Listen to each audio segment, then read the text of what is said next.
Katie Morrison pressed her face against the transport window and watched Unity Station grow larger as they approached. The massive structure looked like a giant metal flower floating in space, with dozens of arms reaching out in all directions.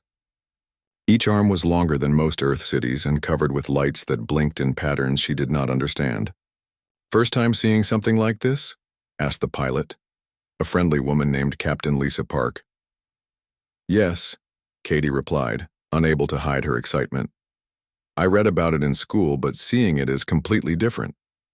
Katie was 19 years, old and fresh out of college.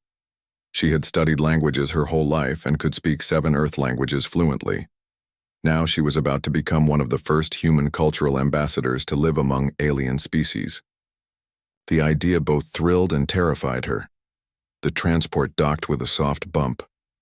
Katie grabbed her single bag and followed Captain Park through the airlock. The moment she stepped onto the station, she knew she was not on Earth anymore. The air smelled different, like metal and something sweet she could not identify. The gravity felt slightly lighter, making each step feel like a small bounce. The corridor was huge, with a ceiling so high she could barely see it. Aliens of different shapes and sizes walked past them. She saw tall, thin beings with blue skin and 4 arms. Small, furry creatures scurried along the walls. One group looked almost human except for their silver eyes and pointed ears. "Amazing, right?" Captain Park said with a smile. "You'll get used to it." Commander Jake Sullivan was waiting for them at the security checkpoint. He was a tall man in his 30s with short brown hair and serious eyes. His military uniform was clean and pressed, and he stood with perfect posture. "Welcome to Unity Station, Miss Morrison," he said, shaking her hand firmly. "I'm Commander Sullivan. I'll be responsible for your safety during your stay here." "Nice to meet you, Commander," Katie replied. "Please just call me Katie." Sullivan nodded but did not smile. "I need to brief you on station protocols before you begin your duties. There are important rules you must follow." They walked through the main corridor toward the human section of the station. Katie tried not to stare at the aliens they passed, but it was difficult. Each species was more interesting than the last. Some had scales, others had feathers. One group had tentacles instead of arms. "The station is divided into different sectors," Sullivan explained as they walked. "Each major species has their own area, but there are also neutral zones where everyone mixes. The diplomatic quarter, the marketplace, and the entertainment district are all neutral." They passed a group of tall, gray-skinned aliens wearing elaborate military uniforms. Their leader, a particularly imposing figure with red markings on his face, watched Katie with cold eyes as she walked by. "Those are the hegemony," Sullivan said quietly. "They believe in strict order and hierarchy. They think some species are naturally superior to others." "And they think humans are inferior?" Katie asked. "They think most species are inferior to them," Sullivan replied.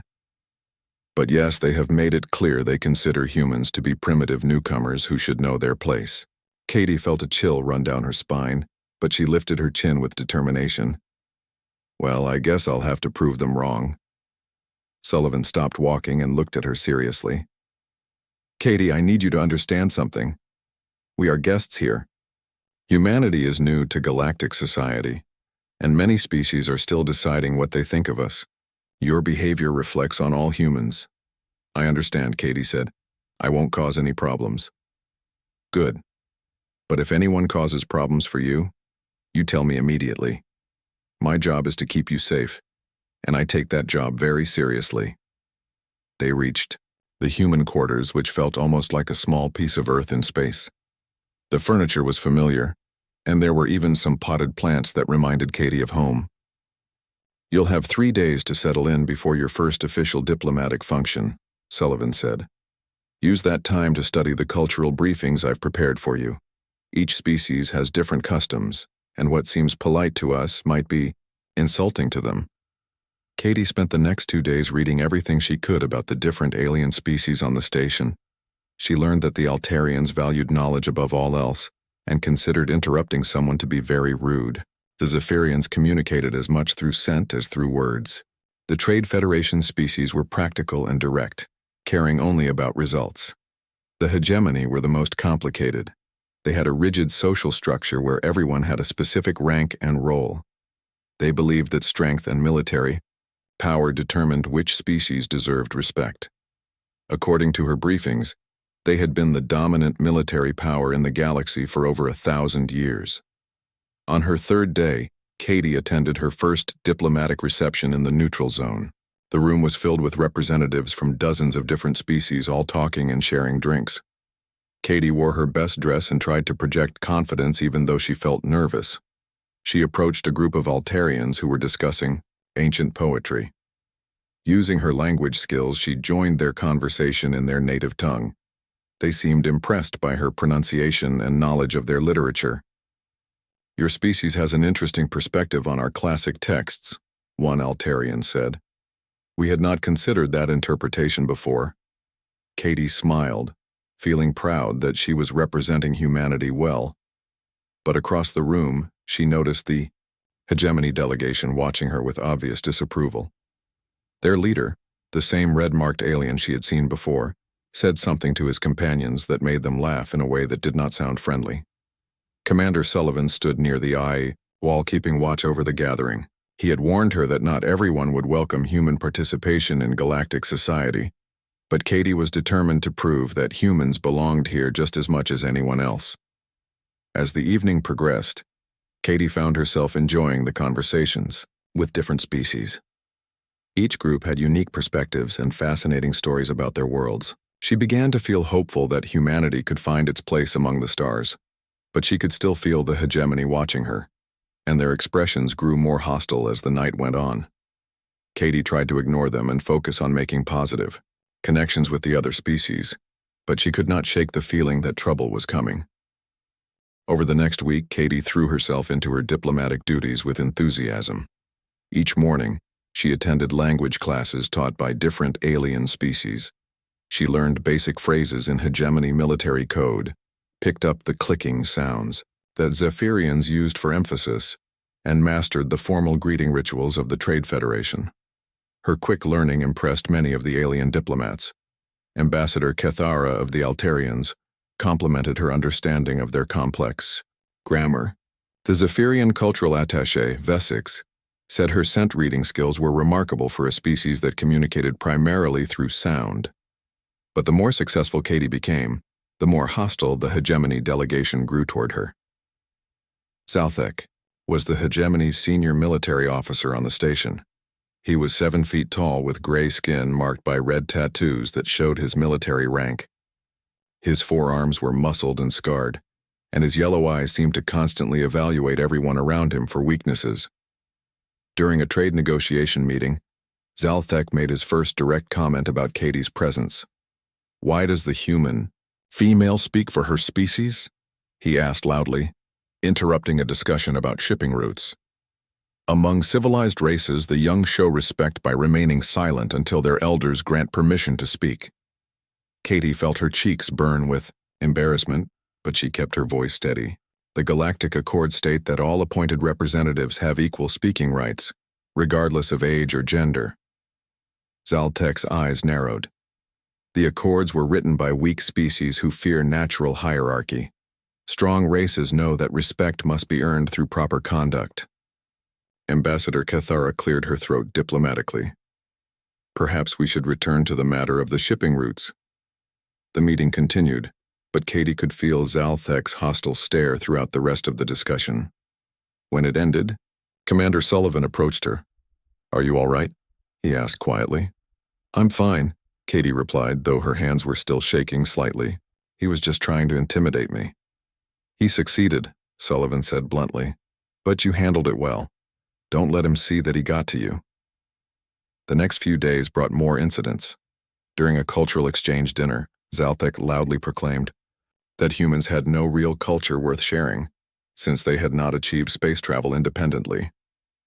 When Katie demonstrated her knowledge of ancient Altarian poetry by reciting a famous epic from memory, he claimed she was showing off like an untrained animal performing tricks.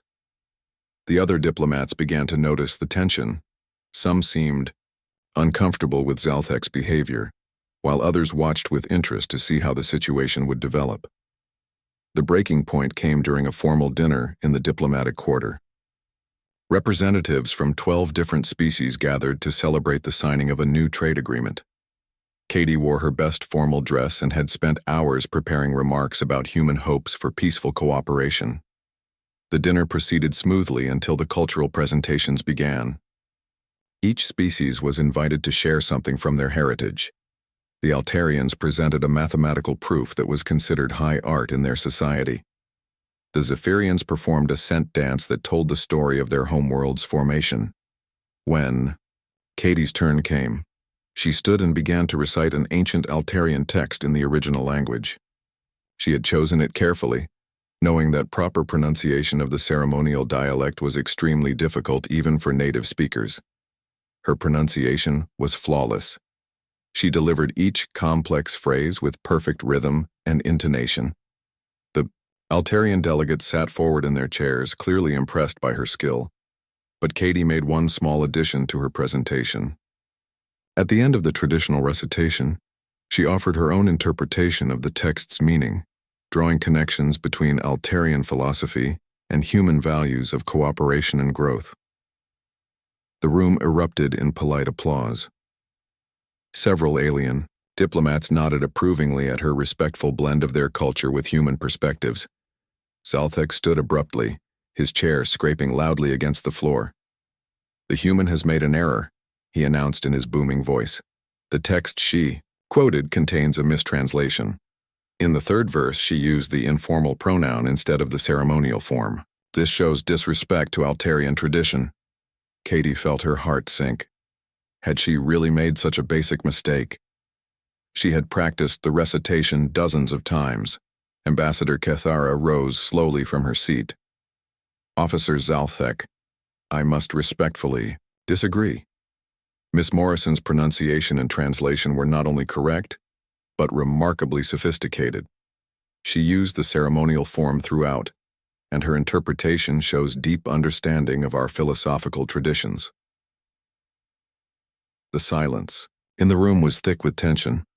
Zalthek's 4 hands clenched into fists as he realized he had been publicly corrected.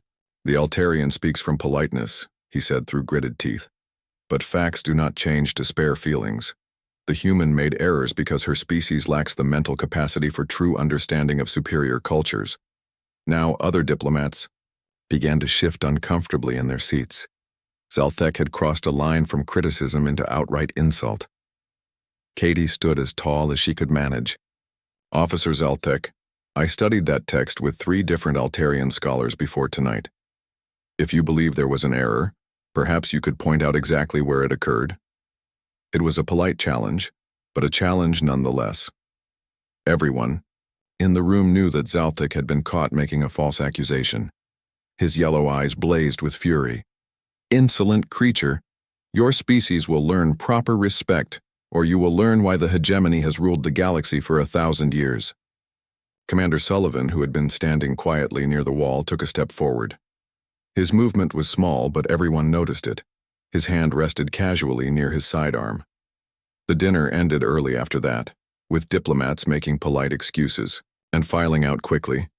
Katie felt shaken by the encounter, but also proud that she had stood her ground. "You handled that perfectly," Sullivan told her as they walked back to the human quarters. "You were respectful but firm. That's exactly what humanity needs to show the galaxy." But Katie could not shake the feeling that she had made a dangerous enemy. Zalthek's parting words had sounded less like diplomatic posturing and more like a personal threat. As they reached her door, Sullivan paused. "Katie, I want you to be extra careful for the next few days. Stay in neutral zones where there are plenty of witnesses. Don't go anywhere alone." "Do you think he'll actually try something?" Katie asked. Sullivan's expression was grim.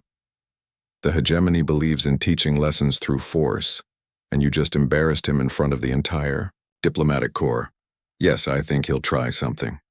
3 days after the dinner incident, Katie decided to visit the marketplace in the civilian sector of Unity Station. She had been staying close to the diplomatic quarters as Commander Sullivan suggested, but she was getting restless. The marketplace was a neutral zone filled with traders and tourists from dozens of species, so she figured it would be safe enough. She went with a group of other young diplomats, including Ray Lin from the Altarian delegation and Zixtar from the Zephyrian embassy. They wanted to buy gifts to send home to their families, and Katie was excited to see more of station life beyond the formal diplomatic functions. The marketplace was incredible. It stretched across 3 levels of the station with shops and stalls selling everything imaginable. There were weapons from warrior cultures, art from peaceful worlds, foods that changed color as you watched, and music that seemed to come from the air itself. Katie stopped at a stall run by an elderly Altarian who sold ancient books and manuscripts. The old alien's eyes lit up when Katie began speaking in fluent Altarian, asking about the history of various texts. "Remarkable pronunciation, young human," the shopkeeper said. "You speak our language better than many of our own children these days." Katie blushed with pleasure at the compliment. She was examining a beautifully illustrated manuscript about stellar navigation when she heard a familiar booming voice behind her. "So the human child plays at being civilized." She turned around to see Zalthek approaching with 2 other hegemony soldiers flanking him. All 3 wore their full military uniforms and carried weapons openly, which was legal in the civilian sectors but still intimidating. "Officer Zalthek," Katie said politely, trying to keep her voice steady. "Are you shopping as well?" "I am observing," Zalthek replied, his 4 arms crossed across his broad chest. "I watch to see if lesser species remember their proper place, or if they need reminding." Other shoppers in the area began to notice the confrontation. Conversations grew quieter as aliens of various species turned to watch what was happening. Katie noticed several stepping back to give them space while others moved closer to get a better view. Ray Lin moved to stand beside Katie. "Officer Zalthek, surely there is no need for hostility in a marketplace. We are all here peacefully." "Peace," Zalthek spat. "Peace is what the weak call it when the strong allow them to exist unchanged. But order must be maintained." He stepped closer to Katie, looming over her with his 7-foot frame. "You embarrassed me in front of the diplomatic assembly, human. You spoke when you should have listened. You challenged your betters when you should have shown respect." Katie's heart was pounding, but she forced herself to meet his yellow eyes. "I only stated facts and defended my accuracy when you questioned it. That's not disrespect. That's honest communication." "Honest communication," Zalthek repeated mockingly. "Your species thinks all voices are equal. This is a child's fantasy. In the real galaxy there are those who command and those who obey. There are superior races and inferior ones. The sooner humans accept this truth, the better." A crowd was gathering now. Katie could see dozens of aliens from different species watching the confrontation. Some looked worried, others seemed curious about how it would end. "The Galactic Accords guarantee equal treatment for all member species," Katie said, her voice growing stronger despite her fear. "Humanity joined this community as equals, not as subjects." Zalthek's face darkened with rage.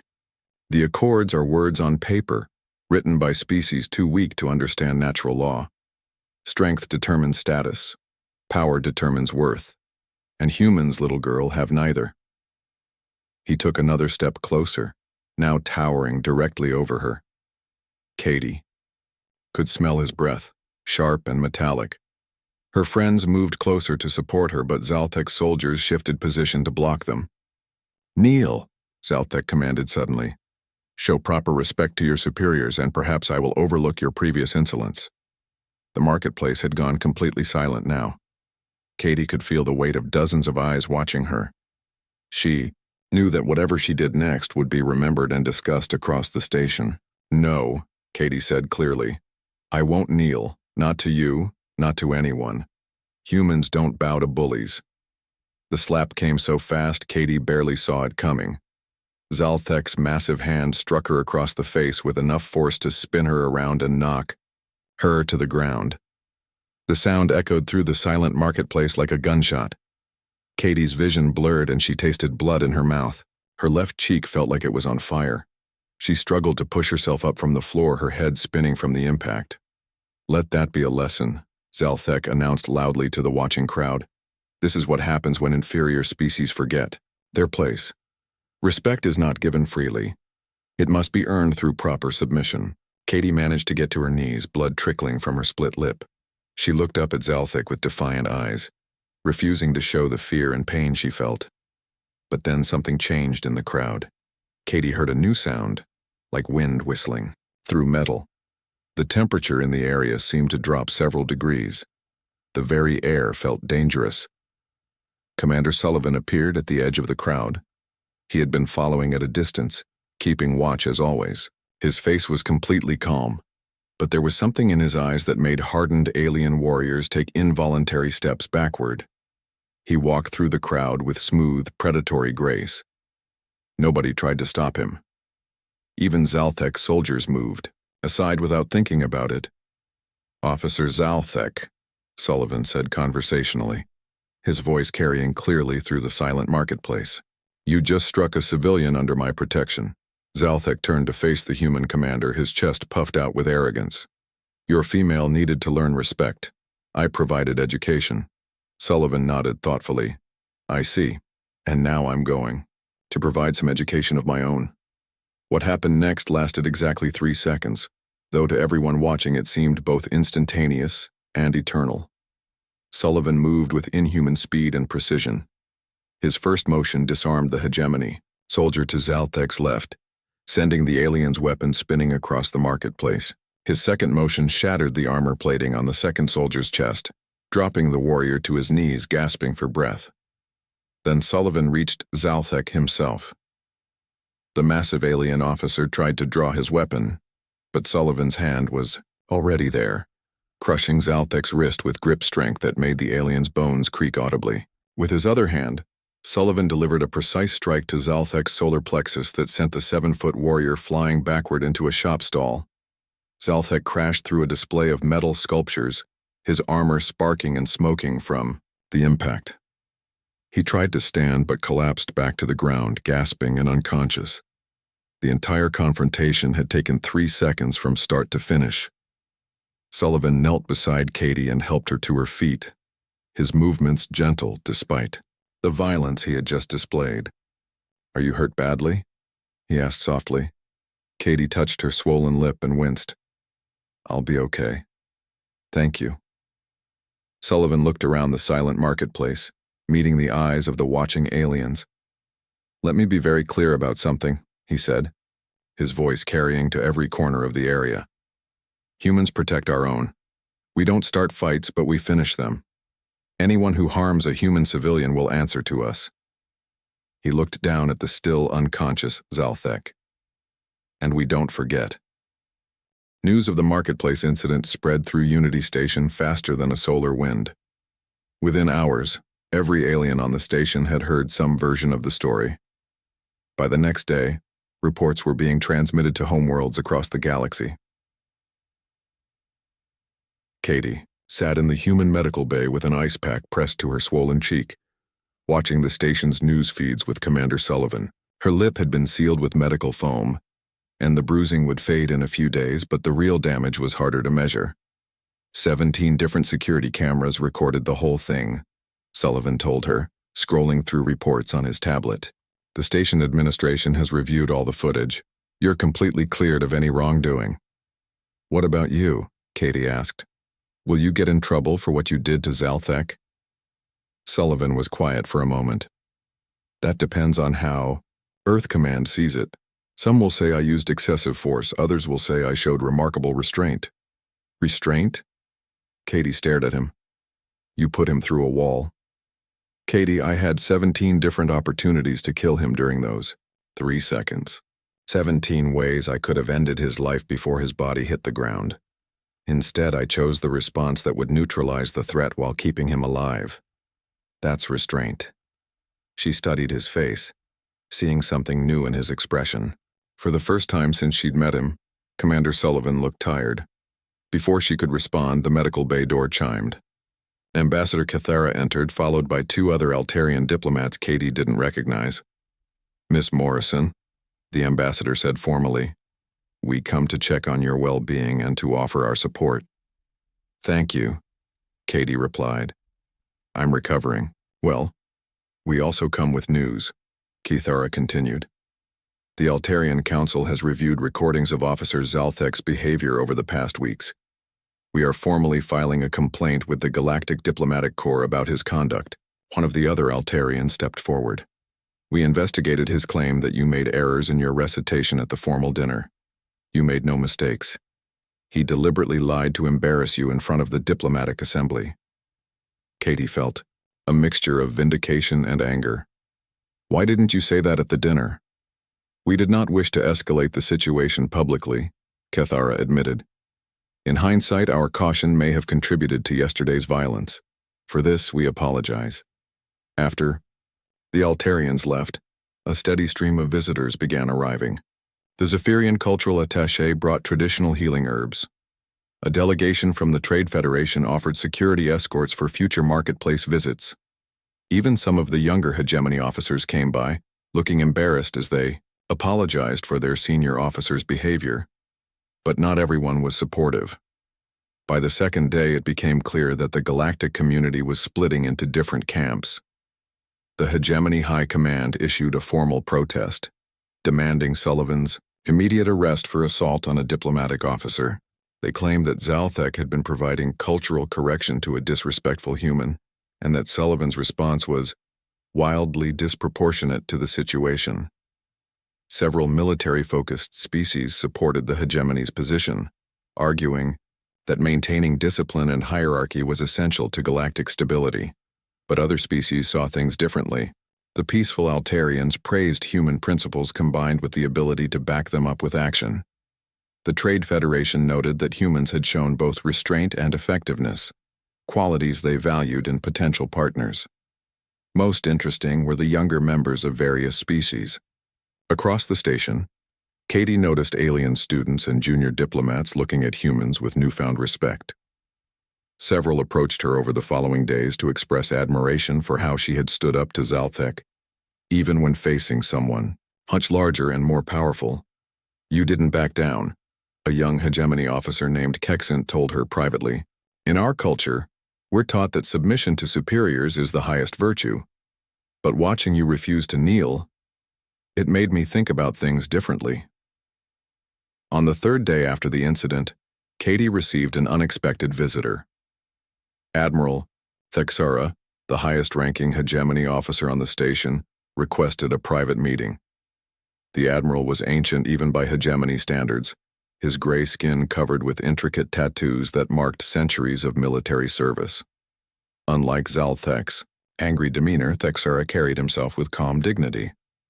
Miss Morrison, he began formally, I come to discuss the incident involving Officer Zalthek. Katie tensed, expecting another confrontation. But the Admiral's next words surprised her. Zalthek's actions were dishonorable, he said bluntly. A warrior who strikes an unarmed civilian brings shame to his unit and his species. He has been stripped of rank and will face military tribunal upon return to the hegemony homeworld.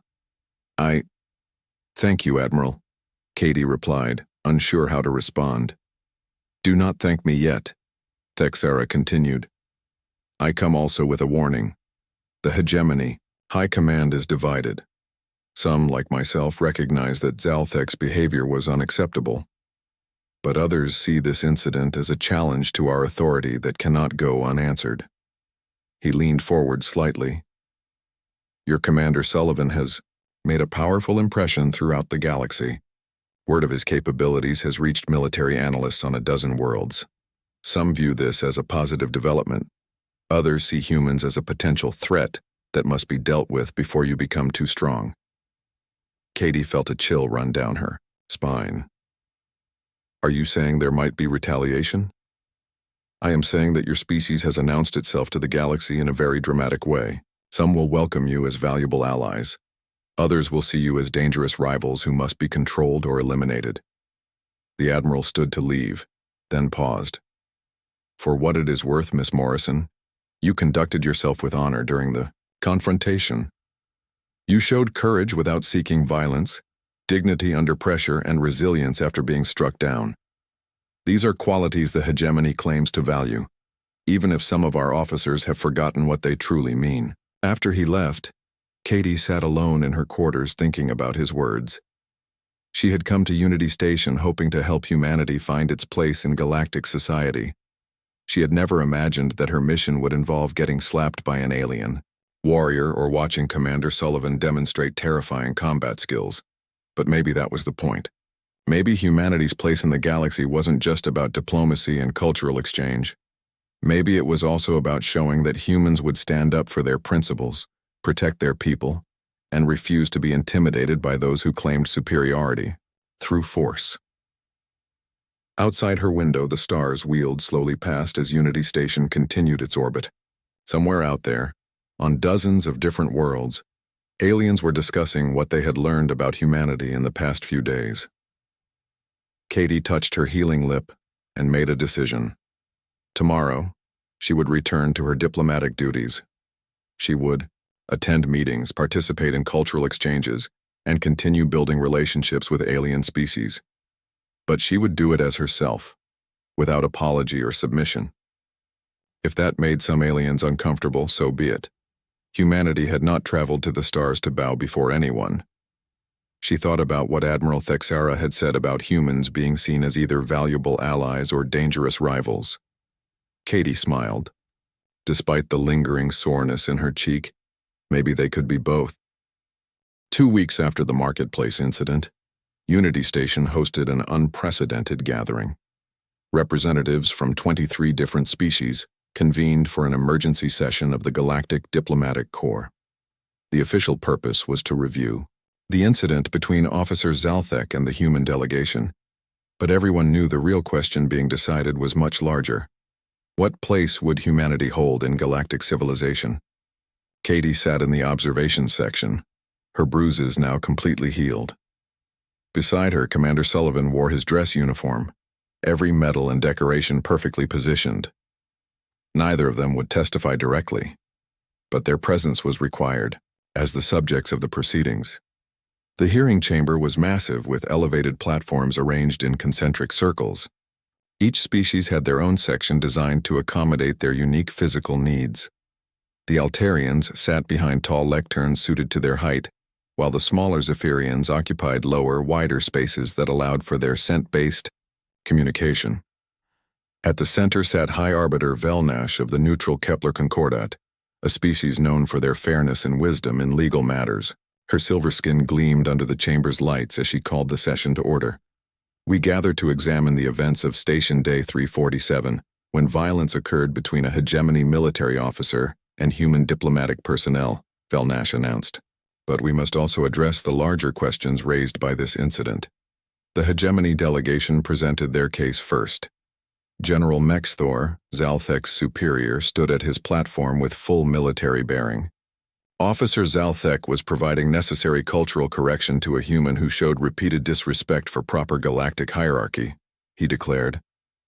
The response by the human military officer was grossly excessive and represents a dangerous escalation that threatens the stability of interspecies relations. He activated a holographic display showing Sullivan's actions in slow motion. Analysis shows that Commander Sullivan employed lethal combat techniques but pulled back at the final moment. This demonstrates premeditation and training specifically, designed to intimidate other species. Murmurs rippled through the chamber. Some delegates nodded in agreement with the general's points, but then Ambassador Cathera rose to respond for the Altarians. The Galactic Corps has reviewed all available evidence, she said calmly. Security recordings show that Miss Morrison committed no breach of protocol or etiquette. Officer Zalthek's claim of disrespect was factually incorrect. His physical assault on an unarmed civilian was unprovoked and illegal under both galactic law and hegemony military code. She gestured to her own holographic display, showing the incident from multiple camera angles. Furthermore, analysis of Commander Sullivan's response reveals remarkable restraint. Our military experts identified 17 different points during the confrontation where he could have inflicted fatal injuries. Instead, he chose the minimal force necessary to neutralize the threat. The Altarian ambassador paused, looking around the chamber. The question before us is not whether humans responded with excessive force. The question is whether we will allow bullying and intimidation to become acceptable behavior in galactic society. Over the next hour, delegation after delegation presented their positions. The divide was clear. Military-focused species tended to support the hegemony's position that hierarchy and discipline must be maintained, while more diplomatic species praised human principles and restraint. Then something unexpected happened. Kexint, the young hegemony officer who had spoken privately with Katie, requested permission to address the chamber. General Mexthor tried to object, but High Arbiter Velnash ruled that all relevant testimony should be heard. Kexint stood nervously at the hegemony platform. Honorable delegates, I served under Officer Zalthek for 3 years. I witnessed his interactions with representatives from younger or less militarily powerful species. His voice grew stronger as he continued. Zalthek had a pattern of using intimidation and implied threats to force compliance. He believed that fear was the proper basis for respect. Many of us in the junior ranks were uncomfortable with his methods, but military discipline prevented us from speaking out. The chamber was completely silent now.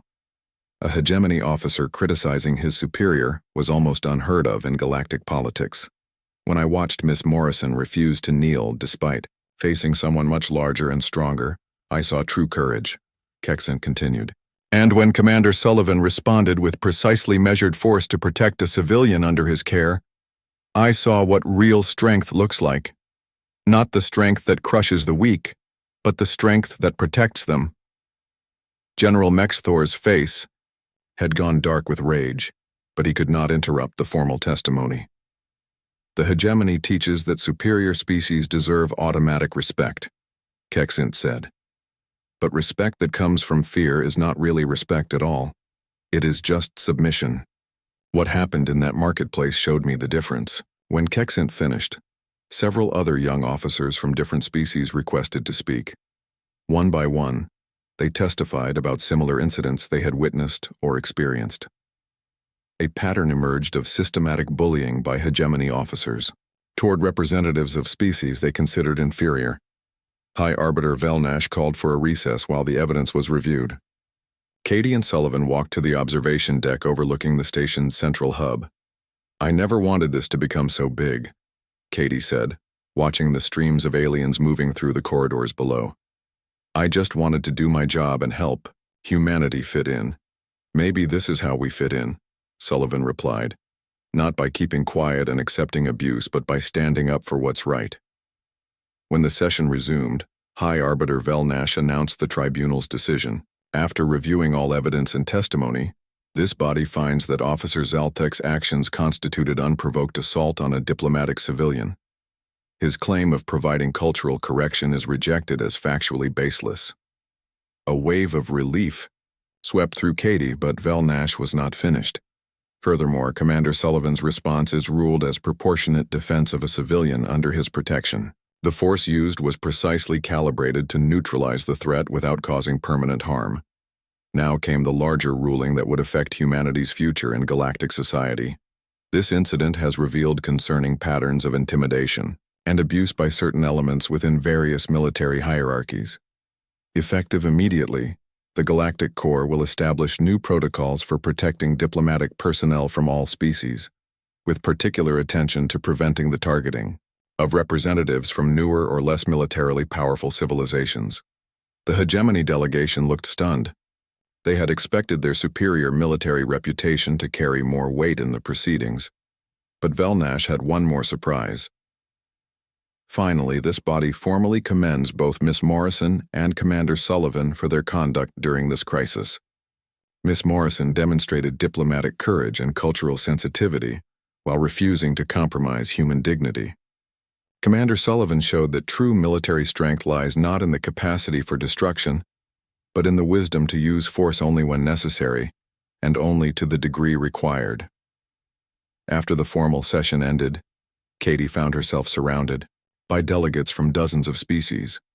Many wanted to congratulate her on the outcome, while others hoped to discuss cultural exchange programs with humanity. Admiral Thexera approached as the crowd thinned. Miss Morrison, he said formally, I wanted to inform you that Kexint has requested transfer to our diplomatic corps. His testimony today showed great courage, and I believe he will serve with honor in his new role. He paused, looking slightly uncomfortable. I also wanted to say that your species has taught this old soldier something important. True strength is not about making others fear you. It is about making them respect you. There is a significant difference.